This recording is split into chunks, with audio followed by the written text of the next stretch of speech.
Hello, hello.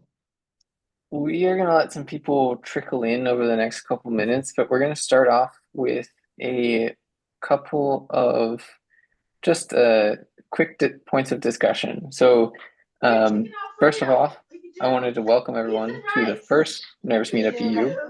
I'm Gus Workman. I'll be hosting today. Joining me for co-host this time is Chris Dutton, and we have a great team we'll introduce later who has also been really helping organize and put together the event. To my knowledge, this is the first EU or EMEA Nerves focused meetup, and we hope that this can really strengthen the community. First off, we wanted to ask people if they would mute their microphones when they're not speaking. And we encourage turning on video so we can get to know people better, but obviously not required. And then also we're recording. You probably got the message when you entered.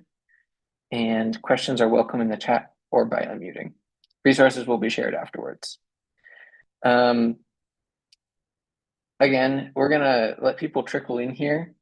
But for the first 15 minutes and for this meetup and for all in the future, we are gonna start off with like a chance for discussion, a chance for to talk about topics. You can bring a question and ask all the Nerves people here, the Nerves community.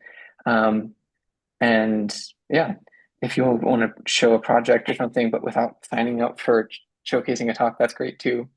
But for today, I'm just going to ask a few questions, kind of like informal survey of what's going on in the Nerves community here in EU or EMEA, wherever you're joining from. I see a lot of people posting in the chat where they're joining from. That's great. But yeah, so for this kind of just to begin for today, we're going to do a little informal survey with the Zoom reactions. So just raise a hand if this applies to you. It's in the Zoom React tab, which might be hidden if you have a small screen or haven't used it before.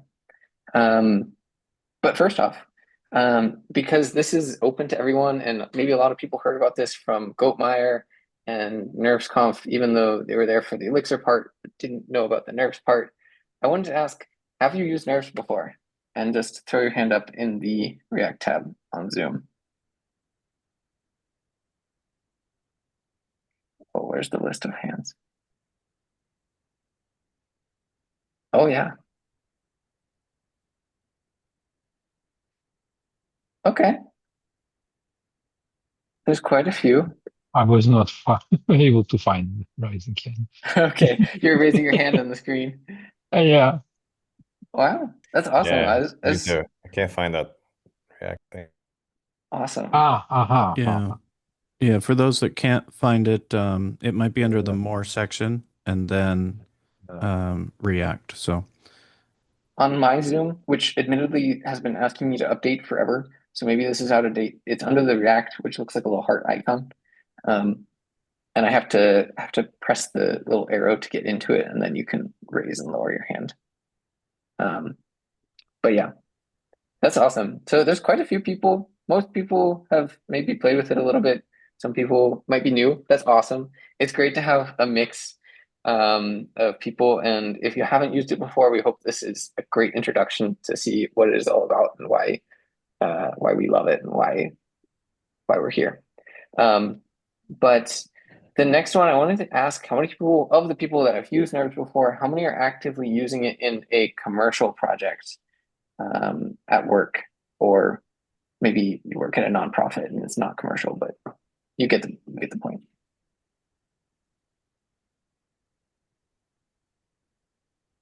Okay, I see like 5 or 6. And who has used it as a hobby project? Anything outside of work?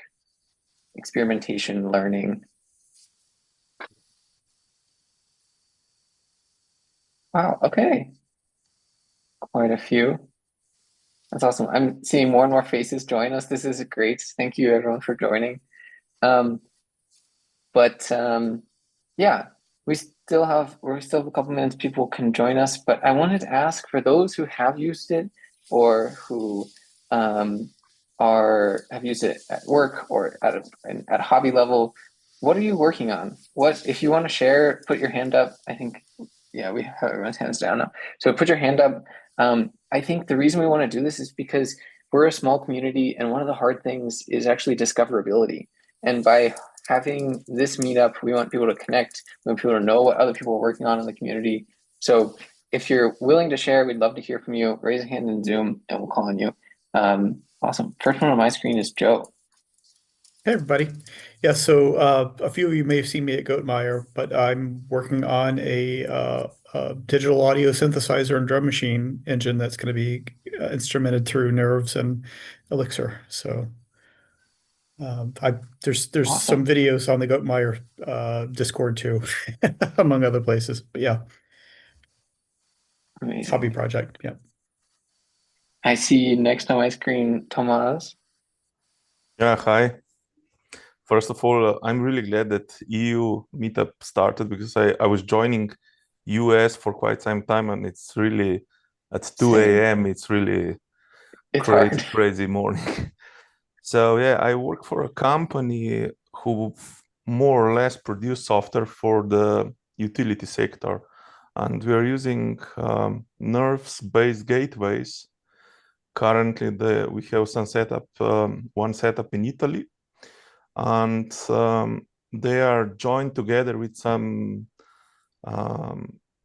power meters like phasor measurement units, and it was quite an interesting setup because data is flying in over the LTE. So we're using this seed-based rig computer, small PCs, which are really awesome. And we are using Ethernet to connect to this phasor measurement units and basically MQTT and stuff like that, two-way TLS. And collecting those data, we developed some algorithms for detecting the anomalies in the utility line and so on. So this is for now. Awesome. Thanks for sharing. Next on my screen, I see Christoph. Hey folks, first of all, thanks also for the initiative. Really find it great as a EU meetup. Happy to be part of that for the first one. So I'm using Nerves for a home automation project. I have one of those LED stripes on our staircase light, and that's always too bright and turns on in the most inappropriate times between summer and winter, you know. So when that's actually working. I want to turn it on just before sunrise and after sunset for a couple of hours, and in winter also during the day, and control it, stuff like that. Maybe also at some point in the future actually measure the brightness in a separate room and then turn it on when clouds are appearing outside and there's the storm coming and so on. Yeah, that's my hobby project. Awesome. Love to hear about it. I see Peter next. Peter? Yeah, hey, so I used Nerves in the past, not currently, but one was for the garden automation here in Poland. And for a startup that I worked on, we use it as a deployment platform with Nerves Hub. And I interviewed for one position that I didn't get, but the company was basically a gym and health, and they were collecting, using Elixir and Nerves to collect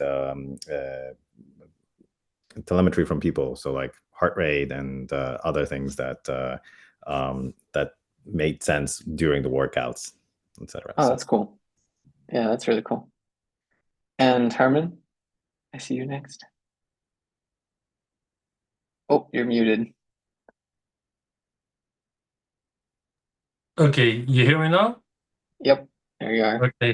Okay, glad to be part of this. I have several projects running. One of my customers, we have several Nerves devices that control access to their parking lot for their truck drivers. They use an app on their phone to open the gate. They can call in to open the gate, and the people managing their planning, they have in their Phoenix application 2 small keys to open the different gates. Awesome. Then what I'm trying to do is to turn a Nerves device into a hotspot router, which is kind of a lot of work. And that's as a a hobby project. project, I have the lighting in my garage that uses motion sensors and time-based relays and things like that to be. So every time I come out of my office, I come into the garage. I don't have to walk through the dark. Awesome. I see next on my screen, Elio. Yeah, Sorry if I'm pronouncing your names wrong, but yeah, it's Eliel. Elio. Yeah, hi everyone. My name is Eliel. I'm calling from the US, courtesy of Lars. He invited me over. Good And job I on, on being able Yeah. to join. Yeah, no, thanks for including me. But yeah, I work for a company called Density. I can paste a link to it in the chat, and we make a bunch of sensors that count people in spaces anonymously using millimeter wave radar sensors. And we have a bunch of problems that Nerves solves out of the box. So I'm trying to stand up Nerves on our current new device called the Waffle. It's like a small self-installable Looks about version. like this, Yes, it looks like a pill. except this is just empty shell. But Awesome. But yeah, I'm still sort of in the process of integrating Nerves. And there's some, struggles here and there, but mostly on the system on a chip provider side of things. But outside of that, everything's pretty smooth sailing. yeah, Awesome. there's some interesting tooling. The graphical flashing UI and custom flashing methods. So exciting that's great. around. Definitely off the beaten path, but yeah. But we're getting there. You have it running. Yeah, that's true. That's true. Nice. Thank you. Well, next on the list and last hand I see for the moment is Zemaki.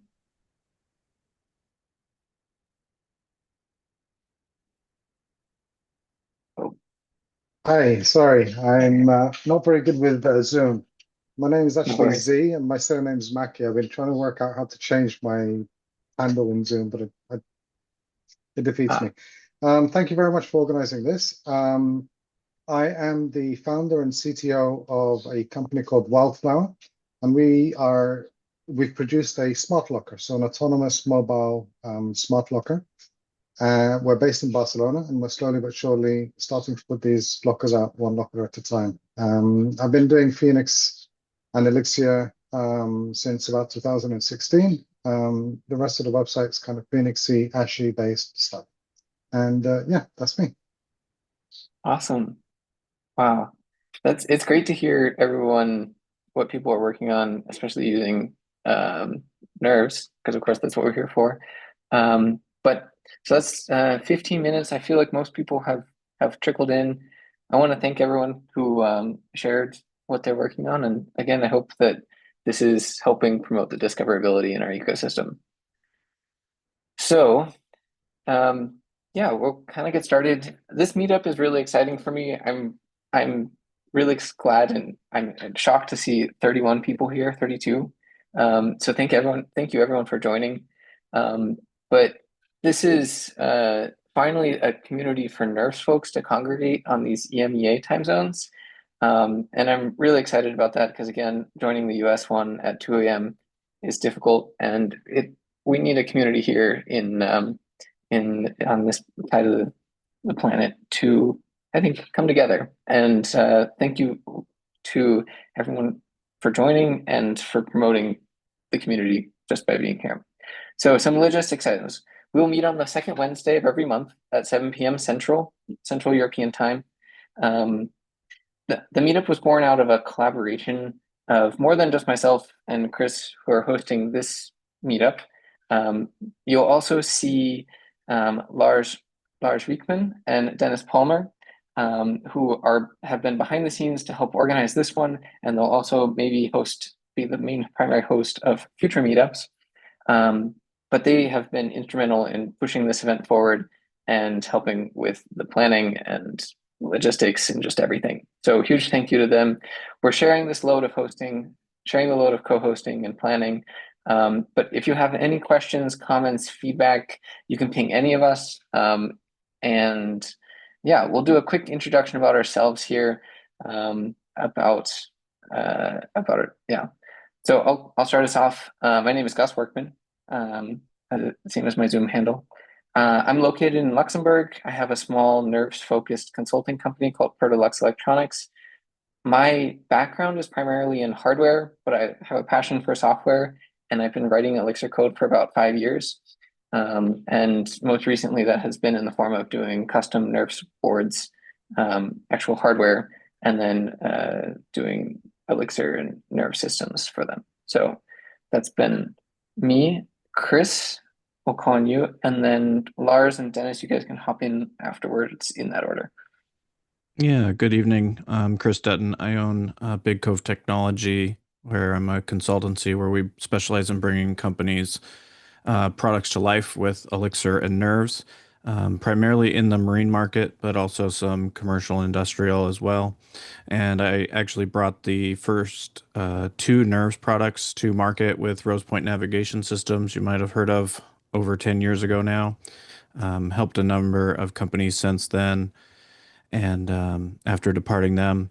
And a fun fact is I actually travel the world on my boat with my family, and we started on the west coast of the United States, and now a little over 2 years later, we are in London after crossing the Atlantic.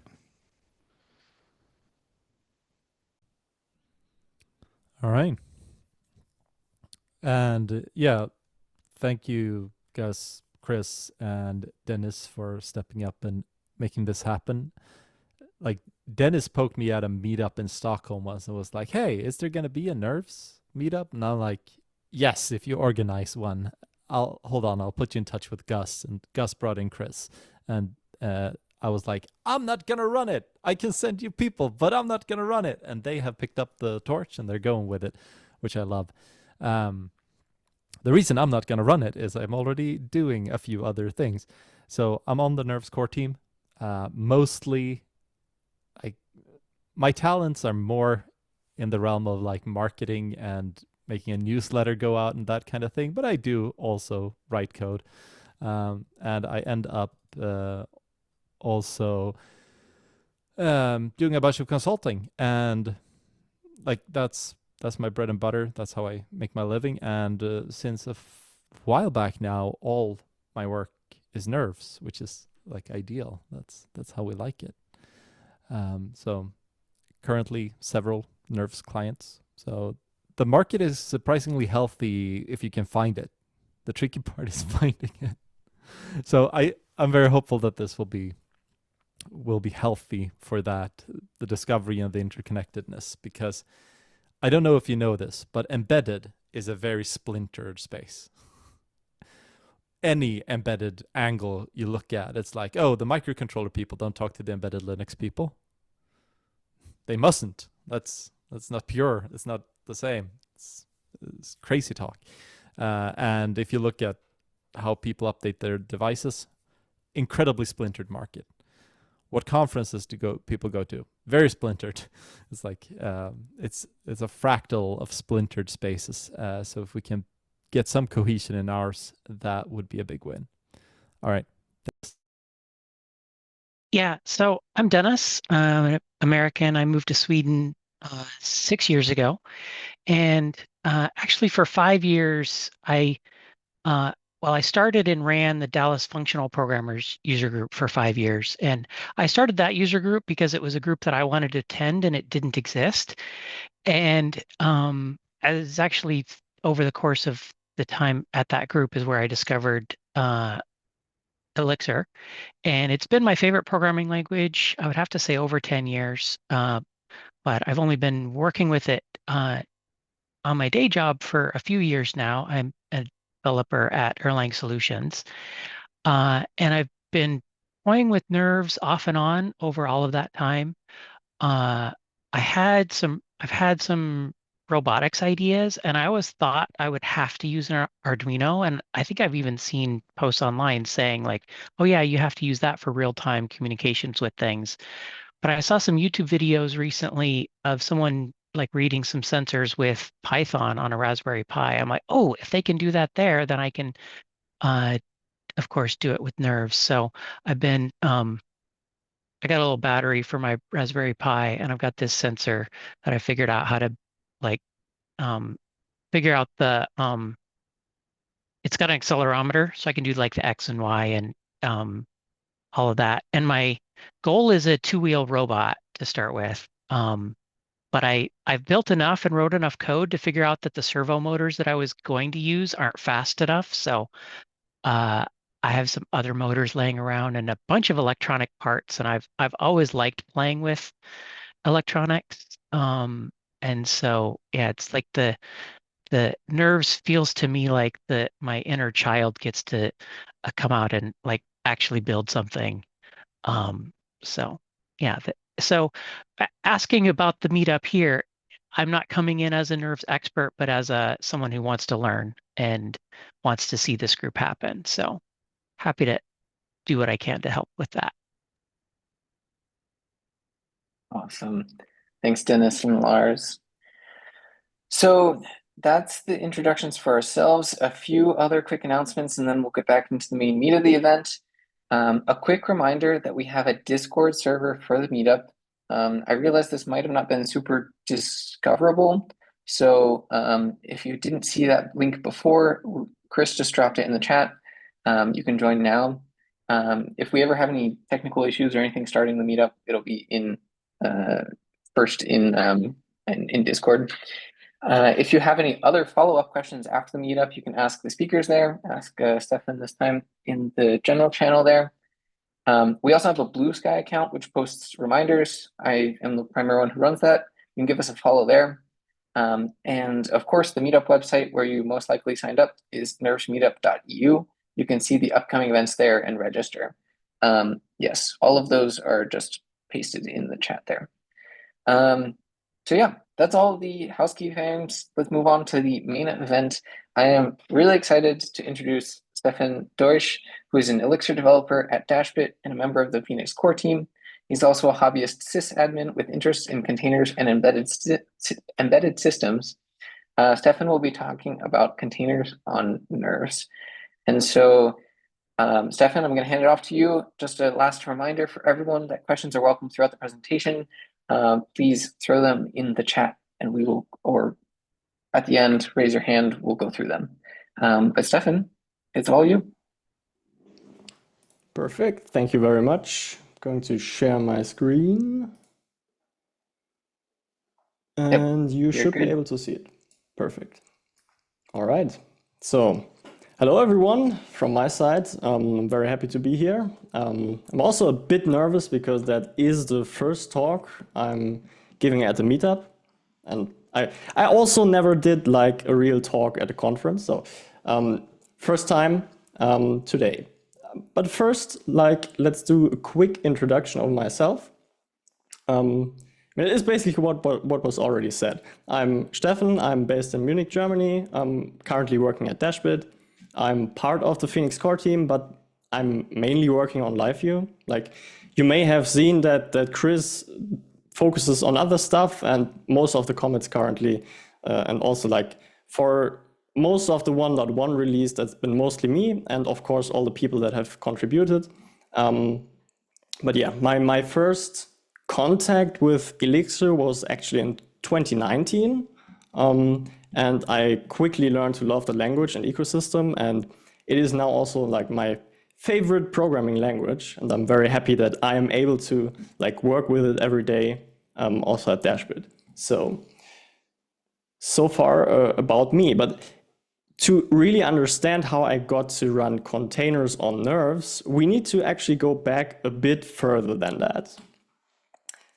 So actually, the whole story begins roughly around 2014. I was still at school back then, And my school decided that they need to replace the printed substitution papers where you see if like the next day some class is canceled. They decided to replace that with digital displays. Like here's an actual image of that thing, image from 2016.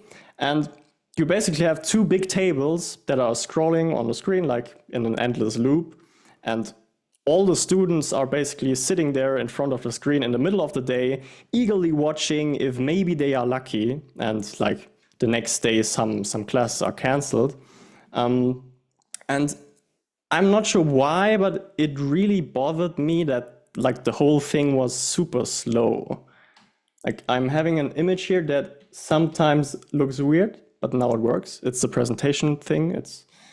I don't know why, but you can see, like, it's not the actual setup, but you can see the table moves very slow. That is roughly how it behaved. And the whole thing was running on software that was written by a teacher from like another school in the same town. And I believe it used Internet Explorer 8 to like just display those HTML pages and move the tables around in like an endless loop using JavaScript. And maybe it was also a new Internet Explorer, but I remember that like glossy Internet Explorer icon. And so it's definitely not version 11, but whatever. Like the code itself, it was basically just shifting iframes around. But this is the actual code, like parts of it at least, and it checks for Internet Explorer version 4, so you can guess how old it is. I ended up talking to the teacher that was like also in charge of the IT at school, because apparently in Germany, most schools do not have dedicated IT staff, at least in the region I was. And I don't think it really improved since then. But anyway, that teacher did allow me to mess around with the JavaScript code. And I don't exactly remember what I did, but I somehow made it a bit smoother. But that's not all. For like whatever reason, I decided to go further, and I ended up first like trying to adjust the ASP code. ASP is like Microsoft Web Language, where actually the latest version is from 2000. That is, by the way, as old as I am. The newer variant of that would be ASP.NET, but it was the old one. I'm not sure why. Maybe the author just really liked that. Perfect, yes, it's called Active Server Pages. It could also be because the actual server that it was deployed on was Windows Server 2003. Like it was in 2014. I think Windows Server 2008 was also out for quite a while. But yeah, schools are slow when it comes to IT. Anyway, you can see a snippet on the slide, and if you don't look too closely, you could think that it is EEX, but it's ASP. Like it is the same code style similar to EEX, also like old PHP, where you have just code embedded in HTML. And like using that code as a guide, I then started to rewrite the whole backend using Python CGI scripts. So then it looked like this. And it is kind of funny because I now had HTML embedded in code instead of code embedded in HTML. So just from a code perspective, it's not very, very nice, but it was my first real Python project, and I learned a lot about like web requests and also databases in general. So yeah, you can imagine me, that was summer holidays 2015. I was there instead of enjoying the summer weather and going to a public pool or something like that, I am there rewriting CGI codes into some weird Python on ASP runtime for deploying that thing on the Windows server. But let's not get into too much detail. In fact, that project actually moved on because deploying on Windows Server is not fun. They allowed me to set up a Ubuntu server at school, so I could actually run it on there. There was a project called Mod Python, I think, for Apache. And later on, it also switched to like just fast CGI because that was like the more modern approach to do it, where you don't start a process for each request. But yeah, it evolved quite a bit. So that was the software side of things. But of course, there's also the hardware, like the actual computers that are hooked up to the TV screens. And initially, the setup just used Windows 7, as all the other computers at the school. But like they had a separate group policy thing configured such that they just automatically log in, start the Internet Explorer in full screen, and then that's how it is. But as I mentioned, like the experience of running Internet Explorer was still pretty bad, even with like the JavaScript tweaks. So that's an image of me back in September 2015 installing Ubuntu on like one of those devices. And you can now argue if you'd call that a proper embedded system, but it did its job very well. And Chromium did a much better job rendering those scrolling tables compared to Internet Explorer. So yeah, I think the ASP thing also used some weird access database in the backend, but yeah, I'm happy that I don't have to look at that code again. Right, so the PC itself, it was just like an Intel-based mini PC, not a real Intel NUC thing that you see there, but rather some German brand, but similar in size and also like computational power. But funny enough, you think, oh, well, you get German quality, I don't know. But after a couple of years, all the hard drives in those PCs died, like one after the other. So I actually needed to switch those to all boot from the network instead, which was like a whole nother ordeal to get working. And one of them also had some other problem. Like, I think it was a hardware problem that caused it to freeze because all the others were fine. So we actually replaced it with an actual Intel NUC that's basically the same thing you can see on the screen. I personally was never really happy about needing such a like comparatively beefy machine. Like they also need more power than, for example, a Raspberry Pi, just to render HTML tables. And I don't remember exactly when I got my first Raspberry Pi, but I had two of the original Gen 1 versions back then as well. And they were too underpowered for like running a full-blown Chromium browser. But with the Pi 3 around 2018, I also did some experiments like with Buildroot, which we'll come back to, and Yocto Linux systems. And there's also a specialized embedded browser based on WebKit called WPE. It's like, I think, web platform for embedded. And it had some promising performance on the Pi 3 back then. And I think it's also the browser that the Nerves kiosk systems use, as far as I know. But when I tested that browser, it had some weird bugs around WebSockets. And I think I actually opened the WebKit bug report that was fixed like 5 years later. Safari didn't have that problem, but WPE had. And there were also some weird glitches around CSS animations.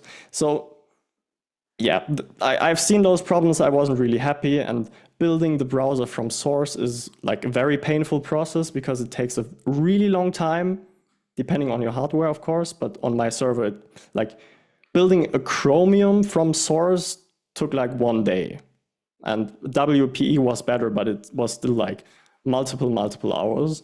And so in the end, like just using a pre-built Chromium package on Intel hardware was just more convenient for like the signage setup at my school.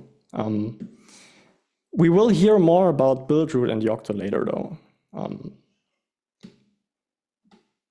As a quick side note here, the software, of course, also evolved over time. So in 2017, I actually had my first venture in what you could call modern web development. where I like completely replaced the Python code with Vue.js, like a single page application with a CouchDB backend, because NoSQL was like the hot thing back then, I guess. And that also worked really well, but it actually worked so well that in 2018, when I finished school, I was still managing a signage system, and actually I'm still managing it today. And a couple more things as well. And yeah, I knew that it was Erlang, but when I first saw Erlang code back then, I was like, huh, what is this? I didn't really get it.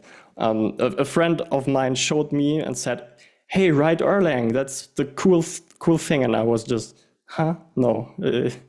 It took a while, and yeah, whatever. Like, I finished school, and like 1 year later, the teacher I was mostly working with, like the IT guy, he moved to another school in like a town close to my home. But he was like, oh, at this new school, I also want to have the same signage system. And that was a challenge, because as a quick recap, I had a custom signage system on Ubuntu 14. All the systems were booting from the network because all the drives died. That's that point. And actually setting all of those systems up was like a custom process, because I needed to configure NFS shares. I actually needed to configure like a whole separate network to make that work, such that it doesn't interfere with like all the other PCs at the school. So it was not really scalable.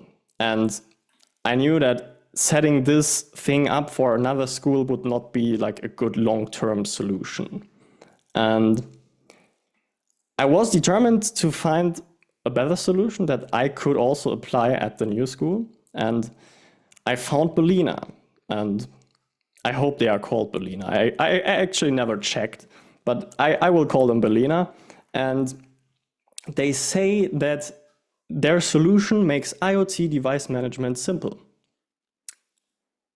And it was actually like mid-2018 when I created my account there, and like did the first experiments with it. And I believe that Belina is also the reason I came across WPE. They had some project called Belina WPE where you could just run a browser on the Raspberry Pi without like much configuration.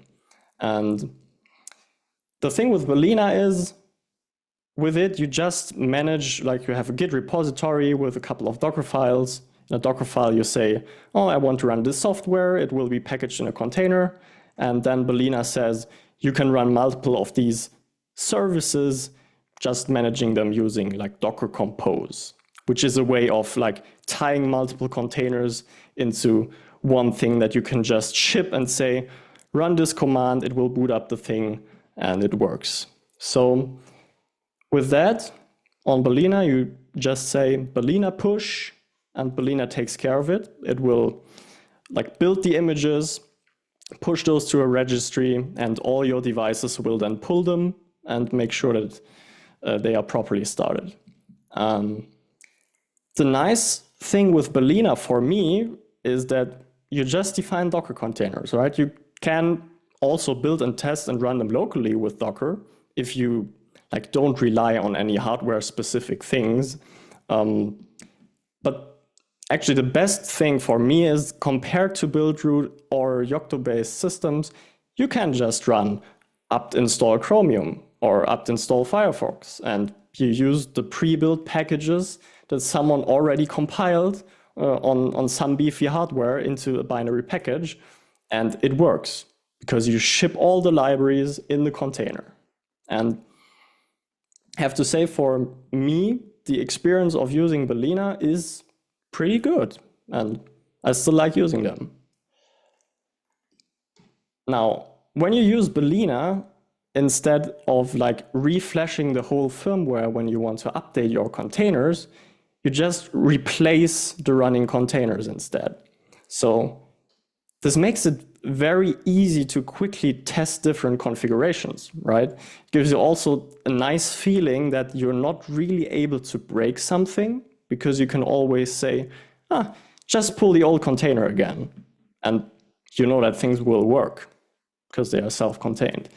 And you also very rarely, if ever, need to update the operating system itself, which is actually based on Yocto. So they have their own custom embedded Linux. But as a Balena user, you don't care. Like, you only interface with the containers and like a custom supervisor daemon that you can, like, there's an API, you can talk to it and do things like restarting the system, stuff like that. So a very high level diagram. I'm not sure if it is really good, but I thought I should have one in the presentation of how Balena looks like. Like, you have your device on top, it will connect to the cloud API, will fetch images into the, like, from their container registry into the local one. And then when it did that, it will just restart your containers. Like, that's basically what it does. They also have options to like pin your device to a specific container version and do stuff like that. But basically that's it, right? So they also have a nice web UI. I don't have an image of that, but it is pretty nice because you can like connect to a device, get a shell in the container, look at all the Docker logs and stuff like that. So it is a pretty neat service. Of course, if your solution works inside a container, like, it's not for everything, for sure. Now let's talk about Nerves. As I mentioned, I first came into contact with Elixir in 2019 when I started my first job next to university. And because I enjoyed the language so much, of course, like, my next side project was rewriting the signage software with Elixir and Phoenix. Don't remember how, but I also came across Nerves sometime back then. I guess it's just something that naturally happens when you're in that ecosystem. You will hear about Nerves. And although Balena also has an open source version called Open Balena, which I also tried out, it works. Like, they don't have the nice UI, but you can basically do the same as Balena does on your own hardware. I still wanted to use as much Elixir as possible. So I was like, I also want to control my devices using Elixir. And basically my vision was to control device settings like display resolution, alignment, all that over a Phoenix channel probably, and then just have the browser itself running in the container, because as mentioned, I don't want to be the one that needs to compile Chromium again and again and again. There also was the Nerves kiosk system back then, but it was, and I think it still is, using the WPE browser. And for whatever reason, I was determined to use Chromium instead. So I wanted the same dev experience Balena offers, but I did not want to pay Balena. They have a nice free tier of 10 devices, like free forever. And I was like, how hard would it be to actually run containers on Nerves? Like, that was the idea that sparked it. And let's briefly talk about why you might want to run containers on Nerves in the first place. Because, like, I want to do it because I want my signage project, and my obsession with Elixir means I want to do most of it with Elixir. But I can think of other cases as well. The most obvious one to me is just increased developer convenience. Like, if you already worked with Docker, you can use the same tools you're familiar with. Instead of compiling everything from source, you can rely on pre-built packages. And maybe you can even reuse existing containers you have anyway for your development setup, right? I think this also might help projects move to Nerves without requiring them to rewrite everything they have in Elixir, or at least finding out a way to make their Node.js setup work with Buildroot or stuff like that, without too much being involved there. And finally, maybe you're just looking for some minimal container operating system for your Raspberry Pi at home. So now that we talked about the why, let's continue on my journey of like actually getting containers running on Nerves. Nerves devices run Linux, if you didn't know. It's basically like the reason this is possible in the first place. Nerves uses buildroot to build the minimal Linux system, directly booting into the Beam. Yeah, we can actually do that. I'm running Phoenix on Kubernetes, on Nerves, on Raspberry Pi. If you really want to do that, you can most likely do that.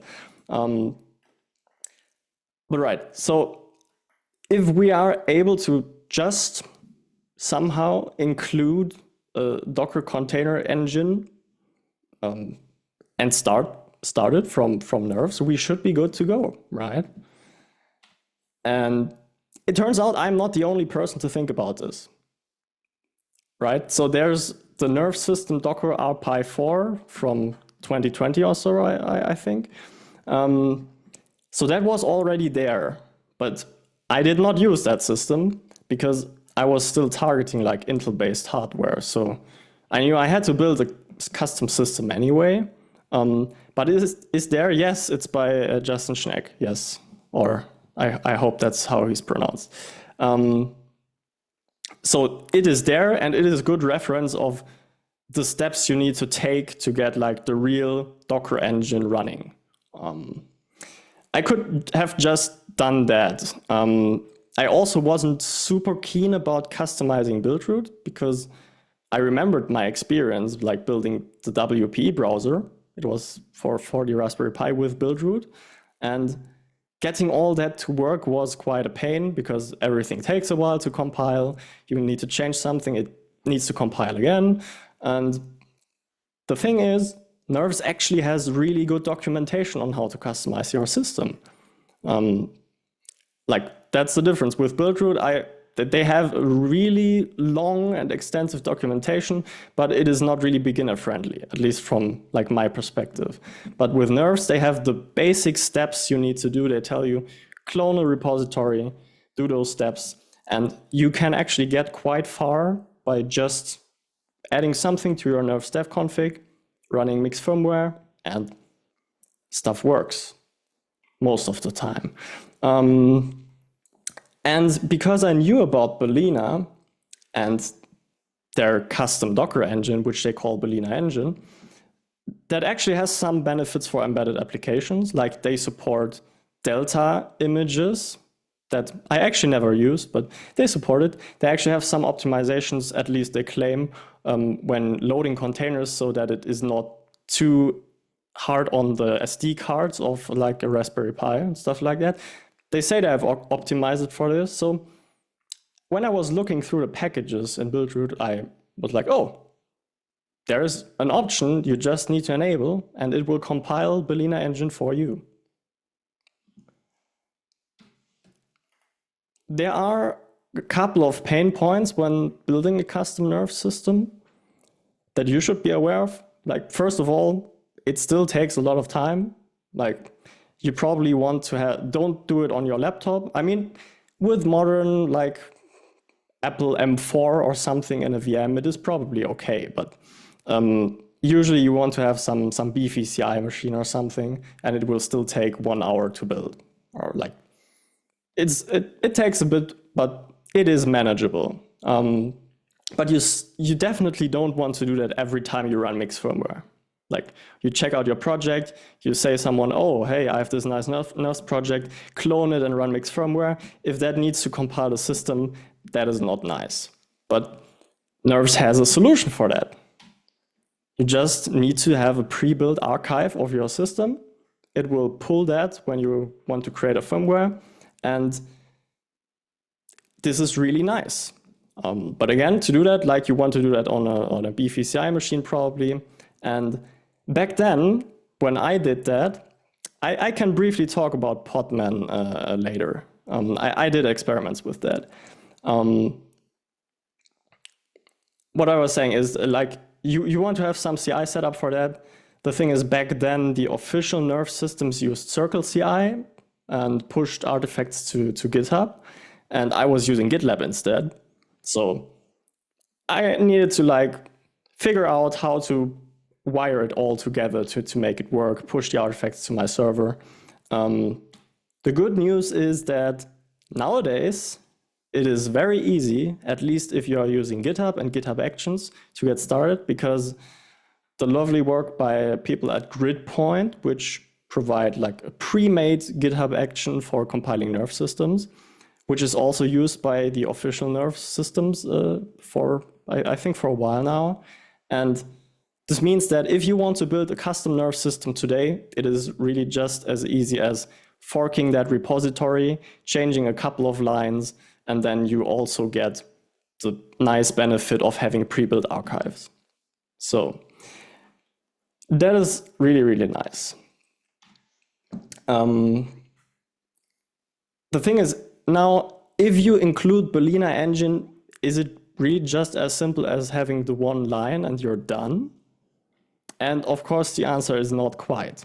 For example, one thing I quickly realized when I tried to do that and actually run like a Chromium image with a real browser is that although the containers contain all like the libraries you need to run the browser, the minimal image that I was generating with Buildroot, it missed all like the kernel drivers for my graphics card. So the thing just didn't work. So it turns out if you want to have a like generic container system, you also want a more like generic kernel that includes a lot of the kernel modules that people might want to run inside your containers. Like they don't run the kernel modules, like the containers share the kernel, so that's why you need like all the modules in the system. But I'm not really an expert on that. I just configure it to have lots of modules, and I'm happy when it works. Like that is my level. Like one example of what I do for like the Raspberry Pi project is instead of saying, use this minimal configuration for the Linux kernel, use the existing config from the Raspberry Pi repository instead. This is what you can see in that snippet. And just overwrite a little bit of what is configured with my custom fragment. So I'm not sure if this is the same configuration they use for Raspbian, but it includes lots of kernel modules, and everything I tried to do with that kernel did work so far. Right. So let's finally talk about Nerves containers. That is how I named this project. There is a GitHub organization with a bunch of pre-built Nerves systems that all include the Balena engine. I also did some trials with using Podman, and there is a branch in the x86 repository for Podman, but it required a lot more plumbing. So in the end, it did work, but I did not really follow that through. Maybe something interesting for the future, but for now, it's all Balena engine, and that thing works really well from what I've tested. So all of those systems include the Balena engine. So what you can do is if you boot that up, you get your Elixir shell, and you can use the built-in CMD helper to like run normal shell commands and like Balena engine PS. It is just listing containers. It is like just the Docker CLI, and instead of Docker, you write Balena engine. In that case, there are no running containers, so the output is empty, but you can also run a container like Balena engine run hello world. It will pull the image if it doesn't exist, will run the image, and then it's done. So, right. So what is missing?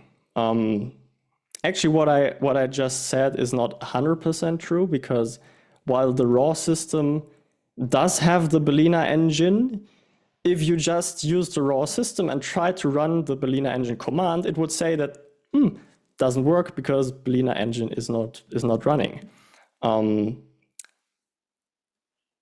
It is part of the system, but we need to tell the beam to actually start it for us. So we need a way to start the daemon at boot. We also need some way to manage the containers that it should run. And we also might want to do things like including container images in the firmware, because maybe you deploy it somewhere where it doesn't boot up and have internet access, right? And finally, we may also want to have something to like auto update containers without rebuilding the whole firmware. So to that, a quick detour, because we've previously seen the CMD helper, and you can use it to interact with the container engine, but it is pretty limited. Like, you can run a simple command, it will do what you tell it to do, it finishes.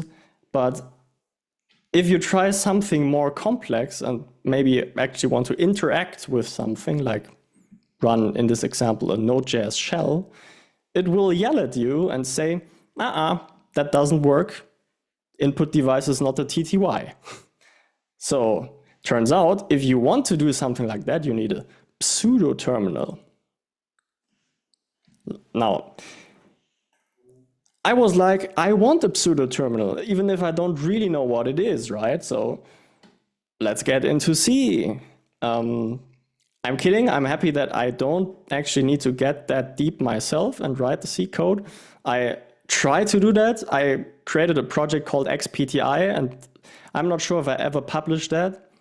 It worked in the end, but it was pretty bad code. Sometimes it's segfaulted because I'm just not a good C developer.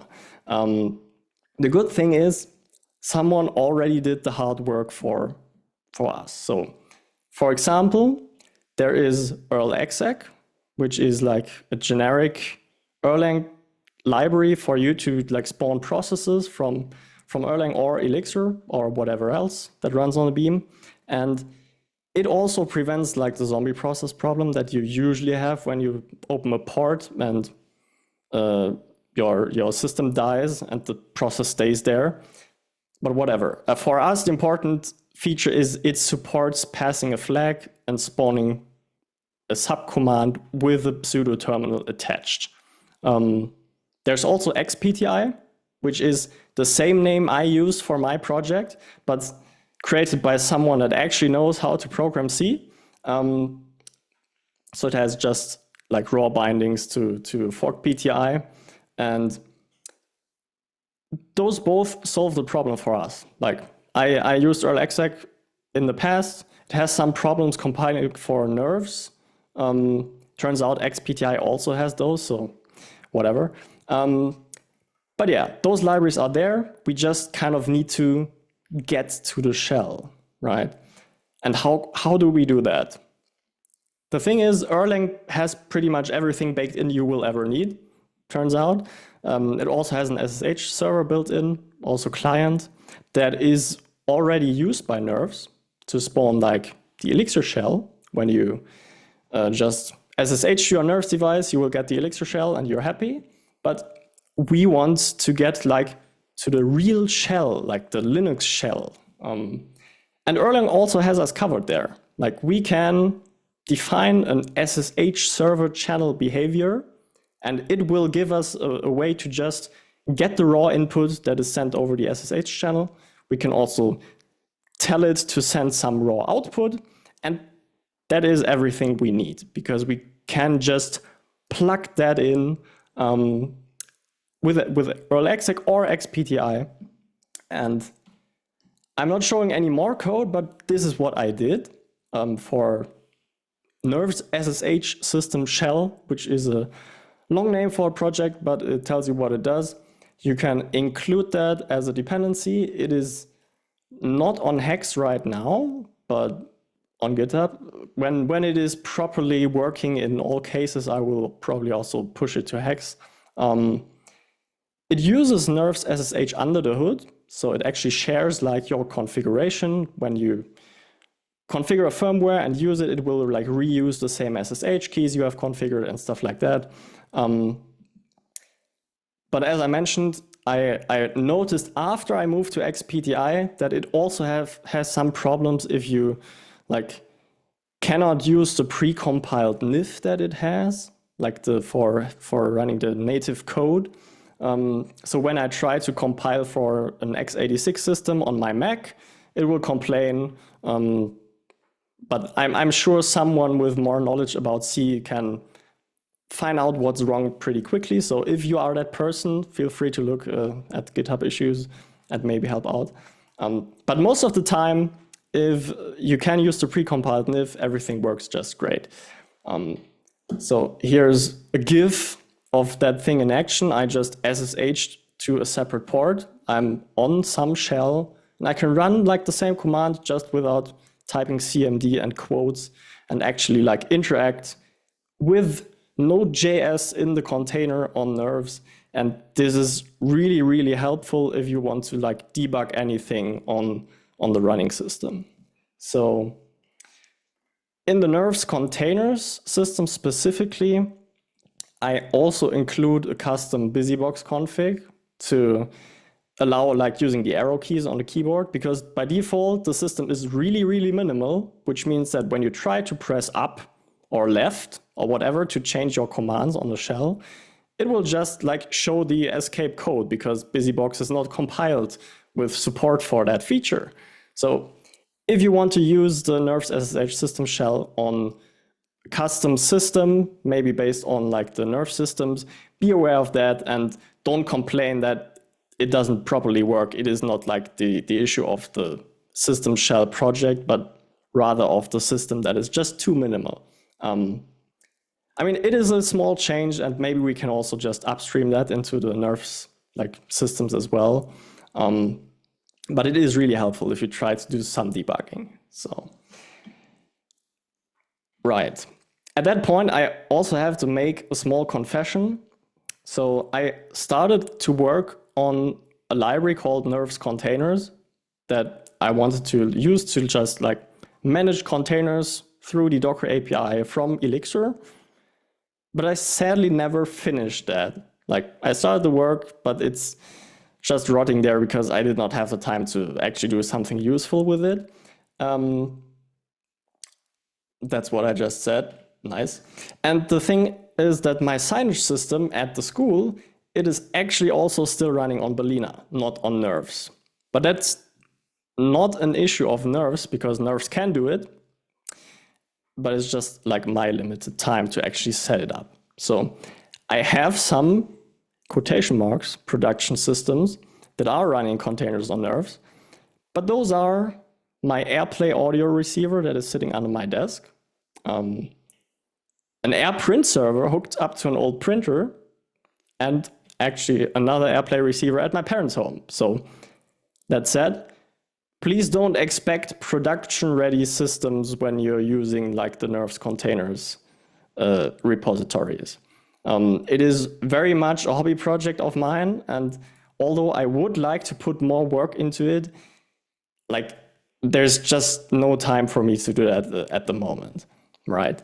So that said, those systems, they work pretty well. Like my AirPlay setup, it's been running for a couple of years without any issues. And if something's running, there's also no real need to like update this because you have a minimal Linux system. If it's not exposed to the internet and there's a weird Erlang security vulnerability for SSH, that can sometimes happen apparently, you will most likely not need to update. That said, oh yeah, actually one more point. On those systems, like I just used muontrap to manually start the daemon, like the Balena daemon, and then just use like the built-in Docker restart policy to just say, if you're booting up, start that container for me, right? So works really well. Just like keep it simple.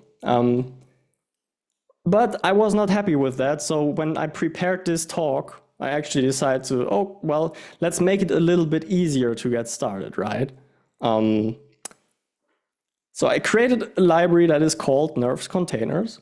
Like I threw away all the old code I had under the name Nerves containers and created just a new thing that you can add to your system as long as it's like using the Nerves containers base system. And it will ensure that the Balena engine is running for you. Like you start your system before your application is actually started, because it is part of like how Erlang starts up your application tree. It will ensure that it's running so you can actually start doing stuff. So another thing is that, like a tip from me is rely on Docker Compose, because it can do a lot of things that like you don't really need to implement yourself. So while the Balena engine package actually does not ship with Docker Compose, we can just run it through a container. So the Nerves containers library has a module that you can put into your supervision tree. It will ensure that Docker Compose is available by pulling building an image by pulling from the internet. So it is not something you should use if you don't have internet available, but we'll talk about that soon.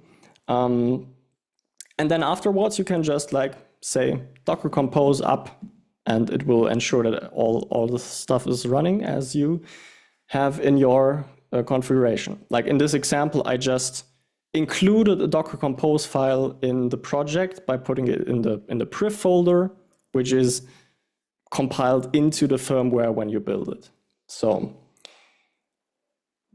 and also just using a task there that says, oh, start it please for me, I will assume that everything works. Worked great for me, but maybe in production you might want to like check that it succeeds. But for me, there was no like reason it would fail. So I just said, oh, start a task for it, and it works. So let's also briefly talk about the case where you don't have internet access. Like you may want to run a container, you want to deploy it somewhere, and when it first boots up, it should work without requiring a working internet connection. And the thing is, in the past, building Docker images for another architecture than your main one on your PC was kind of its own journey. Like Balena had, I'm not sure they maybe still have, like cloud-hosted runner for you where you can build ARM code if like you're probably using x86 on your machine, but you want to build something for Raspberry Pi. So they had a big chunky ARM server that you can use to build your Docker images, because doing that locally and like required a complex setup of setting up some QEMU emulator or stuff like that. And the good thing is that this is very much improved nowadays with Docker Build X, where you can just say, I use that platform. Their documentation has a section on making sure that it works with like actual emulation, but it is very easy to get started. So what we can do here is we can just say, at least I did for this example, whenever I build the firmware, I want to first create like a tar archive of that thing.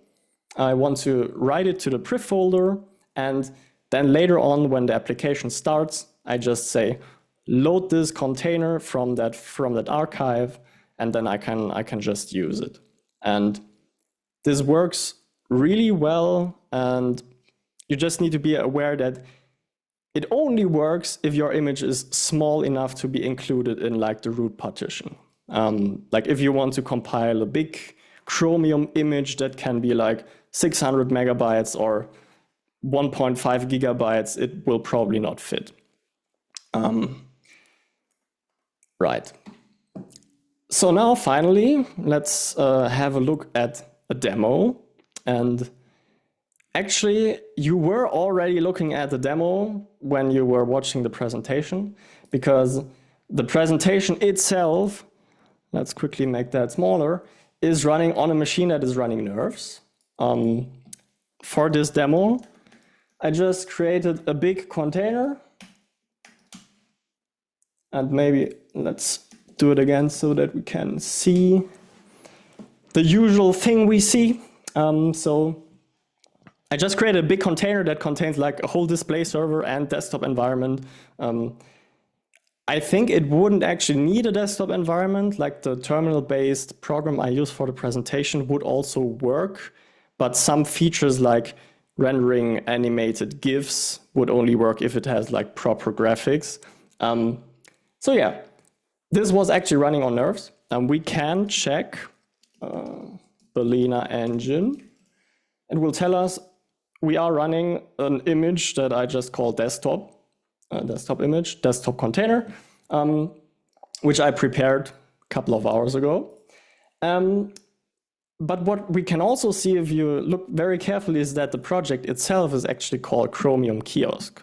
So this is the next demo. If we just like reboot the thing, and then I can also make that smaller, then we can see that actually this thing is like running on a KVM.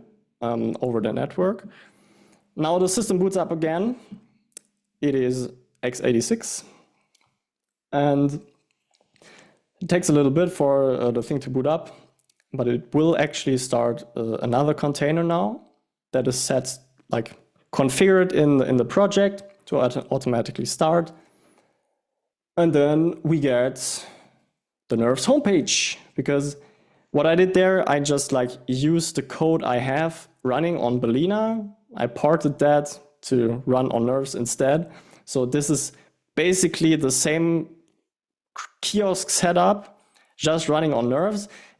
I have a repository for that. I will link to it. But I have to say, in production, I probably like, if you want to have a kiosk setup, I wouldn't use that because it is like legacy code that was built up for 5 years and never really cleaned up. But it does its job, and it also works on Nerves. The thing is, the image itself is pretty big, so it actually needs an internet connection to pull the thing. I cannot include it in the actual firmware image itself. But for those kiosk systems, I need an internet connection anyway to like show the HTML pages. So for me, that is fine. I also want to show another demo because I was looking through the Nerves systems. If there's a Docker image for Access database and some way to make ASP run there, Lars, you can probably do that. I probably wouldn't want to do it, but sure.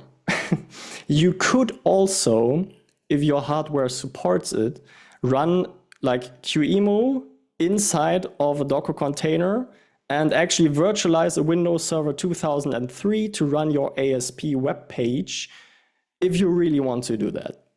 Like you could, but I'm not saying that you should. Right. So what I was trying to say is another example I found. I just looked through like the Nerves examples on GitHub, which I can recommend if you are new to Nerves, just check out the Nerves examples repo in the official GitHub. They have lots of stuff to just pull like CD into that folder. If you have a Raspberry Pi or something like that, you just say mix target Raspberry Pi, like rpi, build the firmware, burn it to an SD card, try it out. But what I did is I said, okay, they have a nice example of a project that has Phoenix and a database, and they use SQLite in the example, but I was like, okay, maybe let's do like the classic Phoenix setup that Phoenix generates for you with a Postgres database. So I just copied that thing and said, okay, instead of the SQL database, like in the UI folder, I configured just the default Phoenix setup. And then in the firmware, we can look at the mix file. It's just the default thing. There are a couple different targets for the containers. Here are the containers dependencies. I also included Nerves, the system shell, and the Nerves containers project itself. But then what we can do is, if I will build it for QEMU, like just running virtually for the demo itself. We can build the firmware, I'm very grateful that there is a QEMU for ARM64 now, which makes it very easy to just run this on macOS. So I think all the props there go to Lars, but this is very nice just to get started. So it will now generate the firmware image as usual, copy all the stuff over. Yeah, Frank helped too, so also thank you very much to Frank, who's not here, but this is very helpful if you're on macOS, like on the new ARM-based Macs.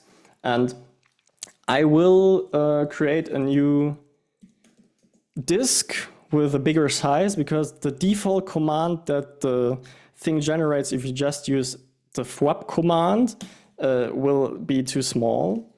But yeah, those are basically the manual steps that you probably shouldn't need to remember. But I will for this demo. And then we need to get the right thing here. Don't need to worry about the details. It is also part of the official QEMU system. There is a mixed task that will basically generate this command for you. But I changed it to port forward the ports that I need. And if we execute it, it will just boot up the system as usual. You can see we have Erlang 27 here. It will take a little bit longer for this example, because it will now start to pull, start containers and then start to pull Postgres.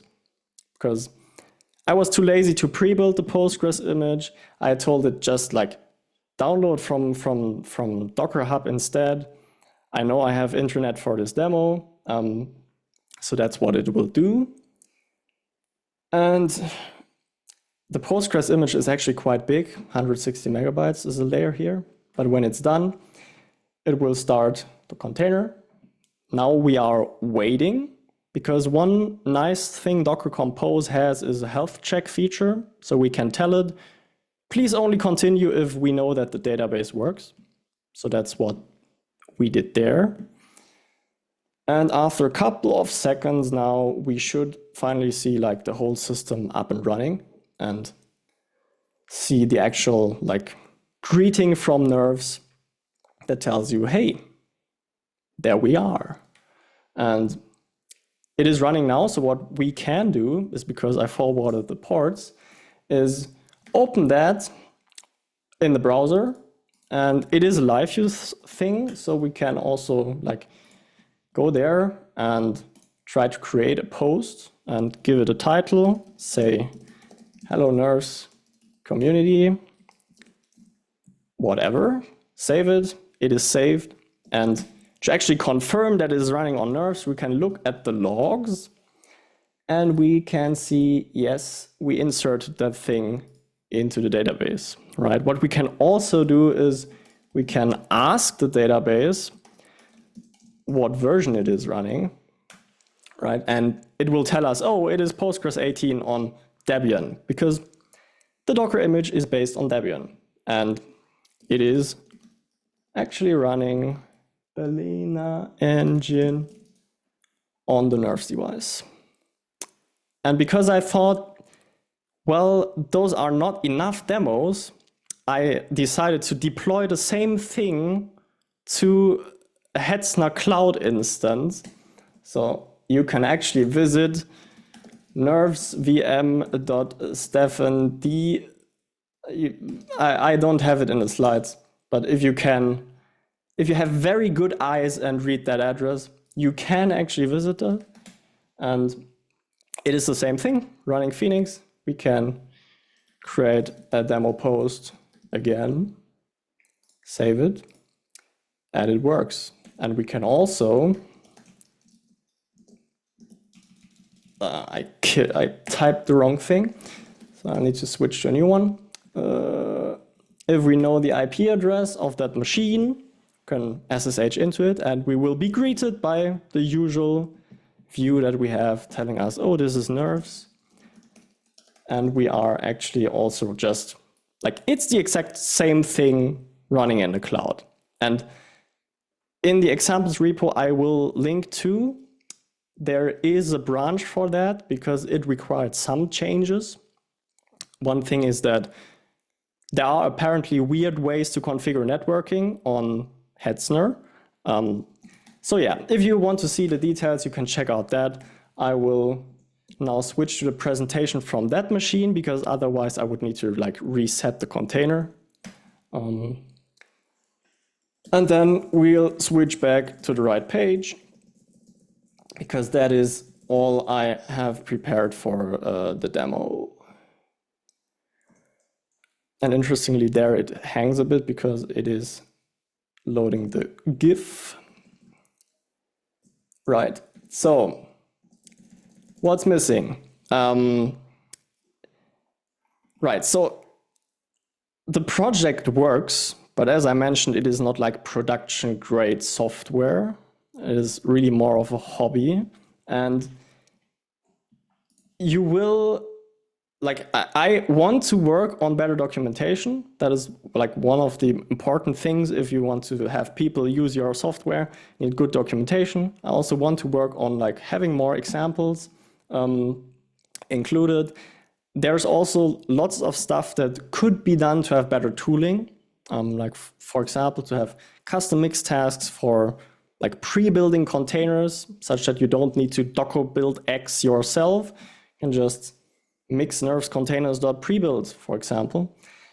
And I imagine it just like automatically figuring out the correct platform based on like the targeted system. Better container deployment.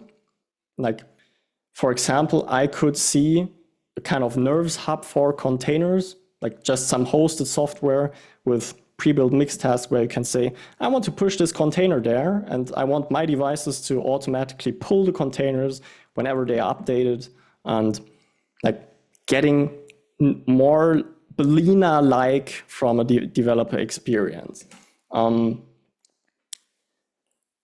I hope the person that asked about Podman is still there. If not, I'm sorry, but that is something that I think could be explored as well, because the Balena engine, it is a fork of Docker, and although I think it is actively maintained, it is running like Moby 20 something, and there are more up-to-date Docker versions if there are any features you need. So looking into stuff like Podman that also doesn't require like a running daemon on the device could be interesting to do. As I said, I have some branches for that.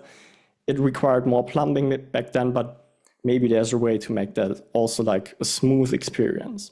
Could also be interesting if you could like choose which kind of container runtime you actually want.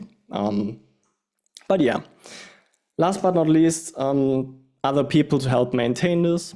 If people are interested in trying that out, interested in contributing, that's of course very welcome as well. I've already seen that when I went through the slides, but I quickly want to plug Dashbit, who I'm working for. We have a service called the Elixir development subscription, and while I wouldn't recommend us for like Nerves specifically, there are better people for that. If you have any other like more general Elixir project, we are there to offer code review and like general guidance. So if your company is interested in that, feel free to just reach out. You can like use your favorite search engine to search Dashbit Elixir, and I'm sure you will find the right place. That's all I have. If you have any questions, please feel free to ask them. Thank you.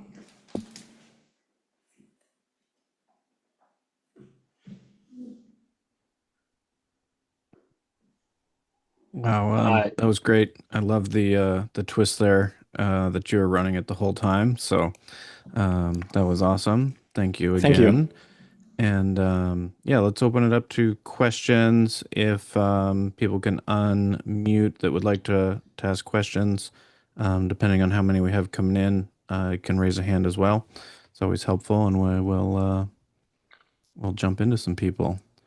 Gus, here we go. That was awesome, Steffen. And I did have a question. I wanted to know, I saw you running Chromium and some of the AirPlay server stuff, but what Yes. other fun containers did you test and run on your system? Did you run anything crazy? while you were testing stuff? I actually don't think so. Like a real browser and like this whole desktop environment is I think the most crazy thing I did. But like anything that is less crazy should also work. Like the thing is, you are running on a device and you probably trust the software you run. So you can just tell it to run the container in privileged mode. So it will just run as root and have access to all the devices you need. If you want to do that in production, you may want to like tweak that a little bit and only give it the permission it needs. But running in that like dangerous mode basically means that all of the containers that need some special device access, they just have access and stuff should work. I have to say, yesterday I created the AirPlay example and I wanted to recreate the setup for that I have like running under my desk. And it turned out that they broke something in like the last few versions of the SharePort, like that is the project for AirPlay in the Docker image. So it would actually not find my sound card despite having access to it. And I tried for 2 hours to get it to work. And the solution was just to use like a version from 2 years ago where the thing still worked. So I created a bug report for that. Of course, when you're running in a container, software that does not expect to run in a container, you might need to tweak some stuff, right? But that's just the way it is. I don't have anything more crazy than that. Nice. Well, I guess it was also a game of whack-a-mole when you were getting all of the dependencies on your system up and running. As you were trying to get Chromium up, you hit one error and then you fix it, and then another one pops up. Yes. I'm sure that was fun. So I guess if you wanted to do crazier things, you might have to do the same. Yeah, and I have to say, like the container systems that are on GitHub, I tried to like configure the kernel as generic as possible. But I noticed today when I like tried it on like a new hardware that I bought, like some newer version, that like the graphics driver, it's not enough to include the graphics driver. You also need the graphics firmware itself, which is distributed separately.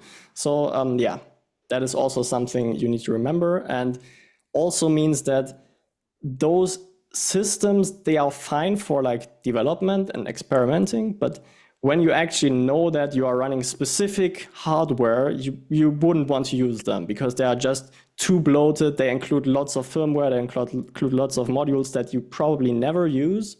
You can use them getting started, but the nice thing is if you want to customize this, because I just forked the Nerves systems from like the official Nerves project, and I just kept the main branch being like the original system. You can always just compare like my development branch with the main branch, and you see all the changes I did to make like Balena properly work for that thing. And this makes it really easy to just also like use those changes to build a custom system like just for the purpose you need. Awesome. All right. Thank you. That is awesome. Jonathan, I saw you had a hand. Oh, there it's up again. Yeah. Go ahead. Thank you. So this may be kind of far out, I don't know, and maybe so I attended the Nerves conf in Varbury, and that was really nice. And so I was wondering if it's possible to run Nerves on a device that is like currently not supported by Nerves. It's not a Raspberry Pi. It's something more custom. I know Gus mentioned Trellis in one of his presentations, and I'm not sure like what it takes to try it on something else. Yeah, I can speak to that a little bit because I like for the AirPlay receiver under my desk, I'm actually using a custom system that I did just for that, because it's like not a Raspberry Pi but a Banana Pi that I got for like Christmas present 2014 or whenever. Like it is just Raspberry Pi by another vendor. So thing is, usually the Linux support for that is complicated, but when I created the custom nerve system, it was pretty much just looking what existing build root systems are there in the build root repository. And I found one that, like, I'm not sure if it was in the official repository, or maybe it was just like a configuration for Banana Pi itself. And it will tell you, oh, you need that kind of Linux kernel configuration for that system. And so what I can say from my experience is, if you can find something that is close to the hardware you want, you can probably like put the pieces together. And then if you look at like the existing systems for the Raspberry Pi, what kind of configuration files they need, you can often make it work somehow. I know that some people say, first get buildroot itself running. I think that's probably works if you have the time to get into buildroot. For me, it was easier to just like try to make the whole Nerves thing run and then like see what breaks, where stuff doesn't work, and then run mixed firmware again, because like finding out how to properly build something based on buildroot, yeah, it is like a whole nother journey that you can do if you have the time. And I think Lars also has something to say. Yeah, so maybe when it comes to picking up a board that is not in like the official list of supported systems, or something that someone else built support for, if you're a complete beginner to Nerves, I would suggest picking up like a Raspberry Pi. It's the most straightforward experience. Building a custom system is doable, but it takes some persistence typically. And like buildroot is not self-explanatory. They have a very large documentation page that is a book, which is explanatory, but it's not self-explanatory. So yeah, I recommend starting with something supported. If you were at NervesConf, you should have a Nerves device that does have a supported system. It might even have a display on it, like an e-ink type of deal. I don't know.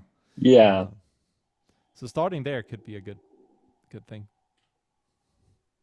Okay. Yeah, I'll just throw in, this is something like for my employer that they already have all their stuff kind of figured out. So they have hardware, they have a operating system that they already put on it. So like, I mean, maybe I could talk with some of those guys and figure out what they've done and then see if we could do something Nerves related. But it is definitely a stretch, and I am a beginner. So, but yeah. But at that point, you bring that up in a channel like the Nerves Meetup, or probably the Elixir Nerves channel or similar, and then you will nerd snipe the surrounding people into figuring out if this is hard or easy. Because people are curious about bringing up new hardware. Okay. Absolutely. I will second that. Definitely. Sometimes it's pushing a boulder up a hill, and sometimes there's fairly well-defined build root systems already out there, and it comes much easier than it seems. But yeah, it's not a task for the weary usually. I think I forgot to show those links actually previously, because I showed the demo and then I skipped. Maybe I did, but those are the links, like Nerves containers, GitHub organization. There's an examples repo. And if you want to run on Hetzner Cloud, you can also look at that code that I used to get it working. Any more questions? We'll be sure to send those links out in Discord later. Nice. I will also send a link to my slides, or maybe Gus will do it. If you want to review them, the GIFs won't play, but I think there will also be a recording. So will you send out the slides as a Nerves firmware, or what? I have the code to run the desktop environment, including the slides. I did not publish that yet, but if anyone's interested, I can share the code as well.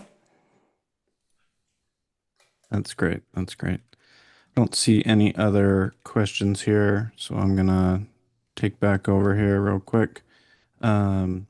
obviously, thank you so much, especially Steffen. I know it was your very first presentation, so everyone should give a little round of applause there. Thank you very much for that. And thank you. Couple follow-up things before we sign off for the night. Be sure to mark your calendars. Obviously, tonight's our very first inaugural meetup, but like Gus said at the beginning, we're going to be doing this the second Wednesday of each month. So next month we have coming up, we have Nerves with Vision, which is very awesome from Elixir. I hope I said that correctly. I'm so sorry if I mispronounced it. And I'm He's personally here, so looking he can forward to tell this you. one. Give us the spiel. Absolutely. Yeah. All yeah. Perfect pronunciation, by the way.